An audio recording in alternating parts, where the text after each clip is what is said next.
دا د کندهار د شمالي څنډې اړوند د لوی ویالې سیمه ده. دلته د تیر خلاف د ګوزن ضد واکسین کارکونکي د کورونو پر ځای جومات په جومات ګرځي او د 5 کلونو کم عمر کوچنیانو ته د پولیو ضد 2 څاڅکي او د معافیتي سیستم د پیاوړتیا لپاره ویټامین لرونکي کپسولونه ورکوي. اسمت الله په کندهار کې د پولیو واکسین د تطبیق څارونکی دی. نوموړي وایي زرګونه کوچنیان له دې امله د پولیو له واکسین څخه پاتې کیږي چې دوی د کورونو پر ځای په جوماتونو کې واکسین تطبیقوي. هغه زموږ د ټارګټ کوچنیان چې د هغو د بدن دفاعي سیستم کمزوري دي یا د درکال کم کوچنیان دي هغه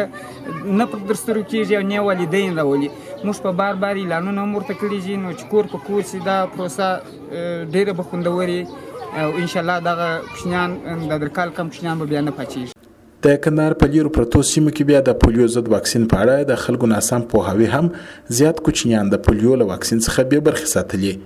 د سمیع الله په نوم د کندهار د شاولي کوټ ولسوالۍ اوسیدونکي وایي کلیوال یې لا هم د پولیو واکسین په اړه مثبت نظر نه لري، خو هغه وایي د خلکو د پوهاوي لپاره دې نور هم کار وشي. خلک ورځي خو دې کسان ورته راباسي موږ دا نه خوښو کني دا واکسین خو ډېر شي څو کسان ته وایي دا ډېر مرزو دوا د موږ دې نه خوښي وایي موږ کسان ته نور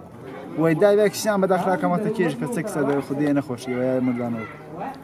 د کندهار د امیر روغتیا رئیس بسم الله باوري وایي په کندهار کې 15,000 د 5 کلونو کم عمر ماشومان د دوی د تیر کمپاین هدف چې زیات واکسین شوي، خو وایي د سیمې څخه د پولیو وایرس د بشپړې مخنیوي لپاره خلک خپل ماشومان حتمي واکسین کړي. دا چې په پاکستان کې 2 کیسونه دي او په افغانستان کې 1 کیس دی نو که چیرې دا ښه په ترتیب او طریقه باندې وسي او هر سړی هر کوروالا خپل کوچنی د 15 کالو کم ماشوم ورولي مسجد ته الته 2 څاڅکي د پولیو کمپاین ورکول شي ان شاء الله دا امید لرو چې نور به دا مرض ختم شي. په تیرو کلونو کې د کندهار په شمالي ولسوالۍ کې د پولیو تر ټولو زیاتې او مثبتې پیښې موجود وي چې د جګړو له امله دوامداره کمپاینونه پکښې ناشوني وه.